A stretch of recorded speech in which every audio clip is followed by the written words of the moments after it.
Friends आज इस video में मैं बताने वाली हूँ कि पायरिया का सही इलाज क्या है, पायरिया को जड़ से खत्म कैसे कर सकते हैं।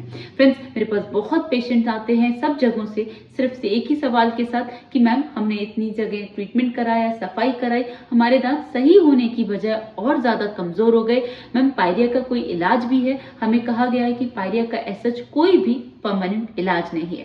तो फ्रेंड्स आज इस वीडियो में मैं आपको सारे डाउट्स क्लियर करने वाली हूँ, आपको सही इलाज बताने वाली हूँ और इसके साथ साथ मैं आपको ये भी बताऊंगी कि पायरिया को घर पर कैसे ठीक कर सकते हैं। तो फ्रेंड्स आज का वीडियो बहुत इंपॉर्टेंट है, लास्ट तक बने रहिएगा। चैनल को सब्सक्राइब नहीं किया है तो प्लीज कर लीजिएगा।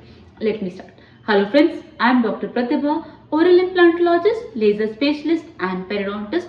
फ्रेंड्स मैं इंपीरियल डेंटल गुरुग्राम इंडिया की फाउंडर और हेड सर्जन हूँ और आज मैं आपको पायरिया का सही इलाज क्या है वो बताने वाली हूँ। फ्रेंड्स जैसा कि मैंने लास्ट वीडियो में बताया था कि पायरिया एक क्रोनिक डिजीज है। पायरिया कभी भी एक दिन में नहीं होती, बहुत सालों से मुंह में इन्फेक्शन होता है। वो इन्फेक्शन पहले दांतों से स्टार्ट होता है, दांतों पे एक परत जमती है जिसे प्लाक कहते हैं। अगर प्लाक रिमूव नहीं होता है तब वो हार्ड हो जाता है और एक सब्सटेंस को फॉर्म करता है जिसे कैलकुलस कहते हैं।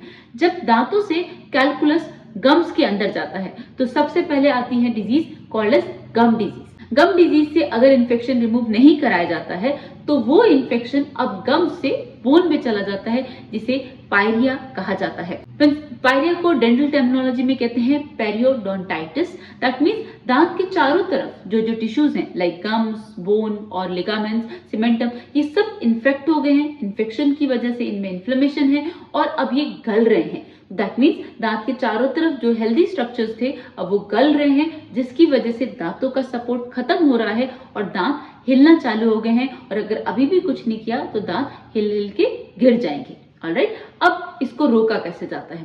फ्रेंड्स इसको रोकने का 3 तरीके हैं। तो सबसे पहले ये समझना जरूरी है कि पायरिया का इलाज इस बात पर डिपेंड करता है कि इन्फेक्शन कहां तक पहुंचा है।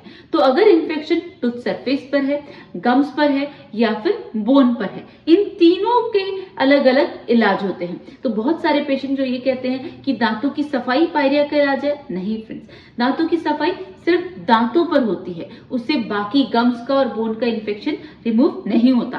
तो मैं इस ट्रीटमेंट को 3 पार्ट्स में डिवाइड कर रही हूँ।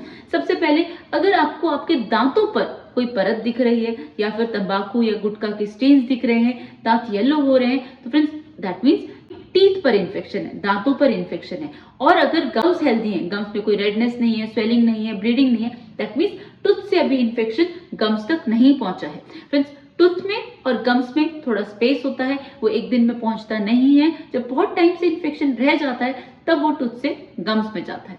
ऑलराइट, अब जब हमारे पास इन्फेक्शन सिर्फ टूथ लेवल तक है तो हम सिर्फ टूथ लेवल तक ही इन्फेक्शन को रिमूव करेंगे, जिसे स्केलिंग और पॉलिशिंग कहा जाता है। ऑलराइट, ये नॉन सर्जिकल ट्रीटमेंट होता है, इसमें कोई एनेस्थीसिया नहीं देना होता। और जो दांतों की सफाई आप बोल रहे हैं वो इस स्टेज पर होती है जब इन्फेक्शन सिर्फ दांतों पर होता है, इसलिए इसको दांतों की सफाई कहा जाता है और स्केलिंग भी कहा जाता है और ओरल प्रोफाइलैक्सिस भी इसे कहते हैं। ऑलराइट, ये नॉन सर्जिकल ट्रीटमेंट होता है, इसमें कोई एनेस्थीसिया नहीं दिया जाता, इसमें सिर्फ और सिर्फ आपकी अवेयरनेस होती है, क्योंकि एज सच इसमें कोई साइन और सिम्टम्स भी नहीं दिखते हैं। तो अगर आप यहाँ पर ट्रीटमेंट नहीं लेते हैं तब फ्रेंड्स टूथ से इन्फेक्शन जाता है गम्स में। तो अगर गम्स में रेडनेस है, गम्स में ब्लीडिंग है, स्वेलिंग है और अगर वहां पर खाना फंसना चालू हुआ है तो अब ये गम डिजीज है जिसे जिंजिवाइटिस कहा जाता है। जिंजिवाइटिस मतलब गम्स को डेंटल टर्मिनोलॉजी में जिंजिवा कहते हैं और जिंजिवा की इन्फ्लेमेशन को बोला जाता है जिंजिवाइटिस। ऑलराइट, सो जिंजिवाइटिस और गम डिजीज जब होती है जब इन्फेक्शन टूथ से गम्स में चला जाए और जो मैंने चारों सिम्टम्स बताए आपको वो देखने को मिलते हैं। तो यहाँ पर ट्रीटमेंट होता है scaling, root planing and curettage और ये होता है लोकल एनेस्थीसिया में। दैट मीन्स पहले उस एरिया को नम किया जाता है और गम्स के अंदर जितना भी इन्फेक्शन है टूथ सरफेस पे, दांतों की रूट्स पे, गम्स पे, वो सारा रिमूव किया जाता है। तो फ्रेंड्स ये नॉन सर्जिकल ट्रीटमेंट है लेकिन ये एनेस्थीसिया के अंदर होगा। फिर से मैं बता रही हूँ, जब गम डिजीज हो तो ट्रीटमेंट होता है scaling, root planing and curettage. Scaling तो होगी दांत की सरफेस पे, रूट प्लेनिंग होगी दांत की रूट्स पे और क्यूरेटाज होगा गम्स के अंदर। तो जब ये तीनों पार्ट्स मिलेंगे तब पूरा इन्फेक्शन रिमूव होगा और जिंजिवाइटिस जड़ से खत्म होगा। तो फ्रेंड्स, ये नॉन सर्जिकल ट्रीटमेंट है लेकिन लोकल एनेस्थीसिया में होगा।